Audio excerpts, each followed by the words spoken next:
नमस्कार साथियों। आज की बहुत बड़ी अपडेट है कि आरपीएससी के द्वारा यहाँ पर जो गणित विषय है उसका रिजल्ट जारी कर दिया है।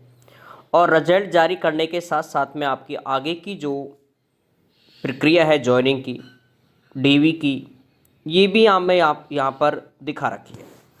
तो यहाँ पर आप देखिए गणित विषय का है, ये विचारित सूची है अर्थात प्रोविजनल लिस्ट है। ये लगभग 2.60 गुणाओं की यहाँ पर ये लिस्ट जारी की है। और इसमें आप यहाँ पर देख पा रहे हैं रोल नंबर जिनका है वे साथी डीवी के लिए पात्र हैं, वही डीवी के लिए पात्र होंगे। और यहाँ पर आप देख सकते हैं जिनका रोल नंबर यहाँ पर है, और सीधा हम यहाँ पर कट ऑफ से पहले ये जो काम की है सूचना वो यहाँ पर आप देखते चलें। पहले ये नहीं हुआ करता था, 2022 वाली जो भर्ती थी फर्स्ट ग्रेड की उसमें ऐसा नहीं था, ठीक है। पहले भी नहीं था, 20 वाली में भी नहीं है, 18 वाले में भी नहीं है, 16 वाले में भी नहीं है ऐसा। इस बार पहली बार ये किया गया है, ठीक है। क्या है कि एसओसो आईडी के माध्यम से आपको रिक्रूटमेंट पोर्टल पे जाकर के माय रिक्वायरमेंट और इस पर आपको डिटेल्स फॉर कम स्क्रूटनी, ठीक है, इस पर आपको अप्लाई करना था। अप्लाई नाउ का चयन करके आपका विस्तृत आवेदक पत्र जो कि डिटेल्स फॉर्म होता है, ठीक है, उसको आपको ऑनलाइन भरना था।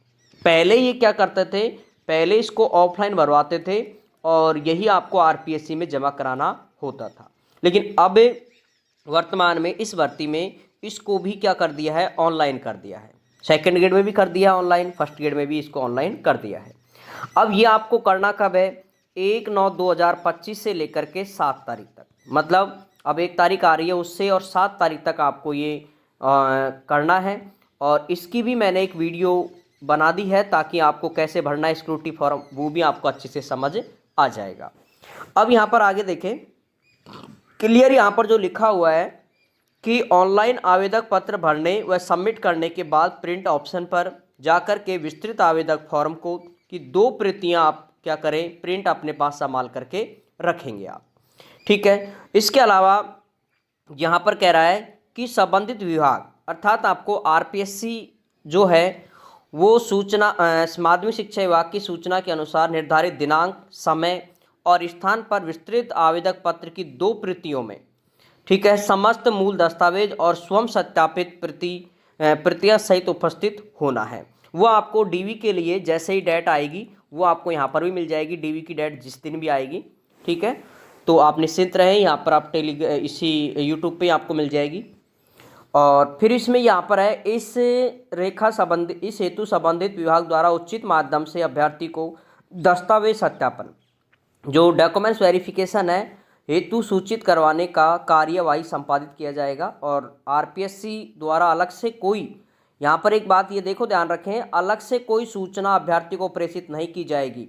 इसलिए आप आपके मोबाइल पर मैसेज का वेट ना करें कि भाई मैसेज आएगा तो ही आपको ये जहाँ पर डीवी के लिए जाना है, ठीक है। स्क्रूटनी फॉर्म की डेट आपको अभी दे रखी है यहाँ पर 1 से लेकर के 7 तारीख तक, ठीक है, सॉरी 9 तारीख है ये, हाँ 7 है, 9 तो महीना है 9वां, 1 से 7 तारीख तक आपको करनी है ये, ठीक है, भरना है। और उसमें आपको अब डीवी का जब भी होगा तो डीवी के लिए आपको अलग से कोई सूचना नहीं मिलेगी कि आपका डीवी हो गया, मैसेज आएगा, ठीक है। ये आपको आरपीएससी साइट पे ही सूचना मिलेगी और यहाँ पर यूट्यूब पे भी आपको मैं सूचना 100% आपको दे दूंगा, ठीक है। आगे क्या आप निश्चिंत रहें, आगे की प्रक्रिया क्या होगी वो मुझे बहुत अच्छे से पता है आरपीएससी का, ठीक है। तो अभ्यर्थी को और मैच दस्तावेज के उपस्थित नहीं होने पर, भाई निर्धारित तिथि को उपस्थित नहीं होने पर अभ्यर्थी को अपात्र माना जाएगा, ये बात इसने क्लियर कही है। इसके अलावा ये चीज़ें नॉर्मल हैं। अब यहाँ पर आप कट ऑफ देख सकते हो जो कि आप जिनका हुआ है 231.32, एससी की है 159.42, एसटी की 162, ओबीसी की 211, एमबीसी 185, ईडब्ल्यूएस की है 198 और जनरल में, और इसके अलावा जनरल विडो में यहाँ वुमेन में है 185.64। तो ये पे है। हॉरिजेंटल में यहाँ पर कुछ नहीं गई है, नॉट एलिजिबल मतलब मिली नहीं है, ठीक है। कैंडिडेट नॉट अवेलेबल है यहाँ पर मिनिमम क्वालिफिकेशन के लिए। और ये कुछ ऐसे भी हैं यहाँ पर कैंडिडेट जिनका आयोग घोषित किए हैं जिनको, तो ये विकल्पों के कारण हुआ है, जो कि 10% से अधिक विकल्प इन्होंने खाली छोड़ दिए हैं, तो ये इनके अपात्र घोषित किए हैं, अपात्र काफ़ी घोषित किए हैं।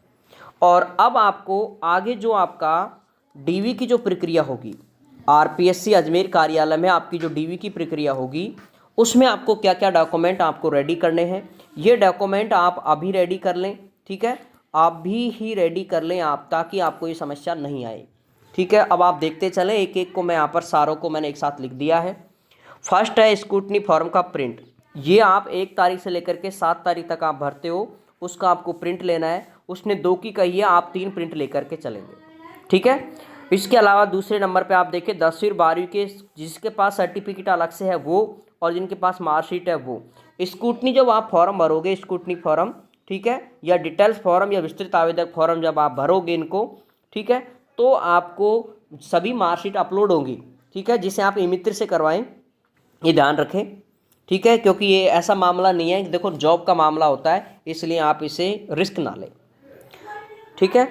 अगले है 3 नंबर पे हम बात, ये 10वीं 12वीं की मार्कशीट हो जाएगा, प्रमाण पत्र हो जाएगा, ठीक है। जिनके पास प्रमाण पत्र और मार्कशीट एक ही है उनको एक ही काम में लेना है। इसके अलावा first year, second year, third year की मार्कशीट और डिग्री, अगर किसी के पास डिग्री नहीं आई है तो वो प्रोविजनल डिग्री काम में लेगा, प्रोविजनल डिग्री, ठीक है। प्रोविजनल डिग्री भी ध्यान रखें 6 माह से पुरानी नहीं होनी चाहिए, ये भी आपके विस्तृत आवेदक फॉर्म में लिखा हुआ है। इसके अलावा यदि किसी ने सेमेस्टर से की है अलग अलग, तो उनको अलग अलग 6 सेमेस्टर की अलग अलग मार्कशीट चाहिए, ठीक है। उसके अलावा बीएड की भी डिग्री और मार्कशीट, अगर डिग्री नहीं आई है तो इनका भी प्रोविजनल डिग्री से काम चल जाएगा, ठीक है, वही 6 महीने से पुरानी नहीं होनी चाहिए। एमए या एमएससी की डिग्री या मार्कशीट, ये भी ज़रूरी है, क्योंकि पीजी का है फर्स्ट ग्रेड, तो एमए या एमएससी या एमकॉम, ठीक है, जिन्होंने भी आपने पीजी कर रखी है उनकी डिग्री भी ज़रूरी है और मार्कशीट भी ज़रूरी है। अगर डिग्री नहीं है तो आप प्रोविजनल डिग्री ले सकते हो, ठीक है। इसके अलावा जाति प्रमाण पत्र, जाति प्रमाण पत्र पिता के नाम का जरूरी है, ठीक है, पिता के नाम का, और मूल निवास है ये भी पिता के नाम का होना जरूरी है। इसके अलावा जिनका विवाह हो चुका है उनको विवाह प्रमाण पत्र बहुत ही मस्ट है, जिनका विवाहित हो चुका है, विवाह हो चुका है, उनके लिए ये विवाह प्रमाण पत्र बहुत ही मस्ट है, ध्यान रखना। इसके अलावा ये इसके साथ साथ में विवाह प्रमाण पत्र के साथ साथ में आपको विवाहित होने का शपथ पत्र भी जरूरी होता है, ठीक है। ये भी आप किसके पर बनवाएंगे, ये 50 रुपये के स्टाम्प पेपर पर आपको ये बनवाना है, जिसमें 50 रुपये का चिन्ह दिखता है ना, वो वाला आपको यहाँ पर बनाना है। फिर है शैक्षणिक योग्यता सही होने का शपथ पत्र, ये सभी को बनवाना है, इसमें कि मेरे सभी शैक्षणिक दस्तावेज और डिग्रियां सभी सही हैं, ठीक है भाई, मैं प्रमाणित करता हूं कि मेरी सभी शैक्षणिक दस्तावेज योग्यताएं सभी सही है, इनमें कोई प्रकार की कोई फर्जी पाया जाता है तो इसके लिए मुझे अपात्र घोषित कर सकते हैं। ये आपको एक सर्टिफिकेट एक शपथ पत्र देना होता है, और ये भी आपको 50 रुपये के स्टाम्प पेपर पर ही देना होगा। आरपीएससी स्टाम्प पेपर को ही मानती है, रीट की तरह सादा वाले पेज को नहीं मानती है।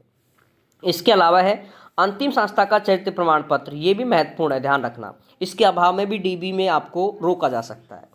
अंतिम संस्था का चरित्र प्रमाण पत्र का मतलब है जहां से आपने रेगुलर डिग्री प्राप्त की है। अब रेगुलर चाहे आपने एमए एमएससी की हो और चाहे आपने बीएड की हो, ठीक है, जो भी आपने रेगुलर डिग्री प्राप्त की है वहां से आपको, जहां से भी आपने रेगुलर डिग्री प्राप्त की है वहां से आपको चरित्र प्रमाण पत्र उस कॉलेज से लेकर के आना होगा, ठीक है। इसके अलावा 2 अलग अलग चरित्र प्रमाण पत्र ये आपको टेलीग्राम ग्रुप पे मिल जाएंगे, ठीक है, टेलीग्राम ग्रुप पे मिल जाएंगे, अभी मैं लिख दूंगा टेलीग्राम ग्रुप का नेम, ठीक है। ये आपको इसमें लेक्चरारों के साइन करवाने हैं।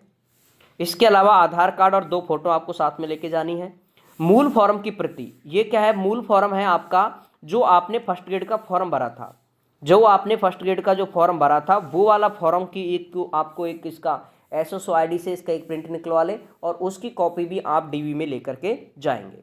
इसके अलावा यदि आपने आरआईसीआरटी कर रखा है तो ये आपको लेकर के जाना है। अब इसके अलावा भी और कुछ चाहिए, वो आपको मैं यहाँ पर बता रहा हूँ।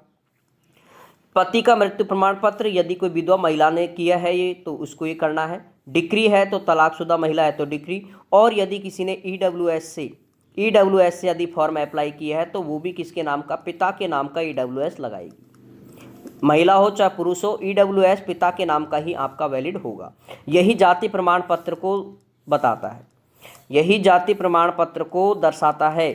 ठीक है, और इसकी वैलिडिटी 3 वर्ष होती है। आप इसे रिन्यू करवा सकते हो एफिडेविट के बेस पर, 3 साल तक इसकी वैलिडिटी होती है।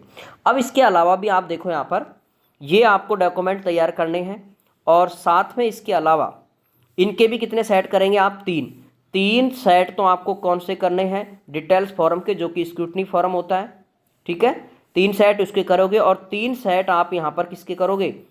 3 सेट आप तैयार करोगे ये जो डॉक्यूमेंट मैंने आपको बताए हैं इनके। ठीक है, ये डॉक्यूमेंट होंगे तभी आपका डीवी होगा। और अब 3 सेट में देखो, इनको डबल नहीं बनवाना आपको। ये जो एफिडेविट बनवा रहे हो ना, विवाह प्रमाण पत्र और शैक्षणिक योग्यता वाला, इनको आपको डबल नहीं बनवाना। ये सिर्फ आप एक ही कॉपी चल जाएगी इसकी, तो क्योंकि ये जमा होंगे, एक की जगह आप 2 बनवा लेना, क्योंकि एक आपको अभी जॉइनिंग में भी तो चाहिए, अरे ये तो डीवी में चाहिए।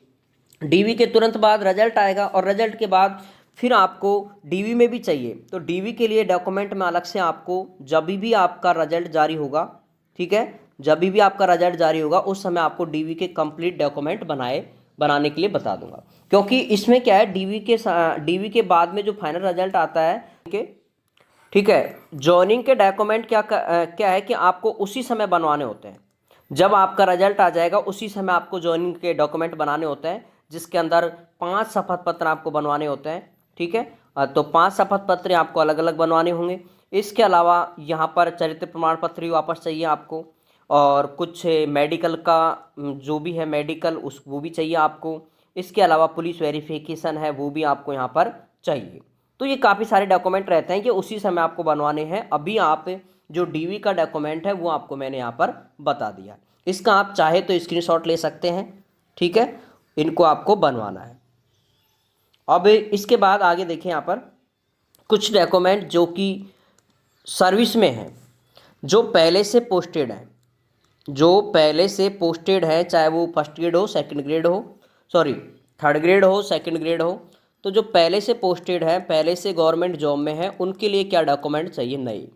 ठीक है, उनके लिए पहला जो डॉक्यूमेंट है वो है आपका एनओसी। ये तो चाहिए, ऊपर वाले तो सारे चाहिए। इसके अलावा और भी चाहिए, एनओसी चाहिए। दूसरा आपका जॉइनिंग आदेश चाहिए।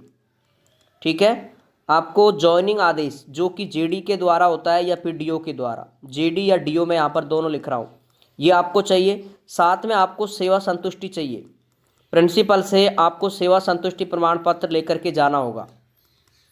ठीक है, ये भी ज़रूरी है वहाँ पर।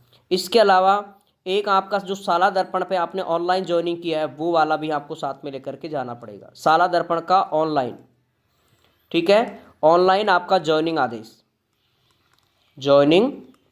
आदेश ये आपको लेकर के जाना होगा। ठीक है, तो ये आप सभी साथी जो भी है डॉक्यूमेंट मैंने बताए हैं यहाँ पर वो कंप्लीट कर ले आप।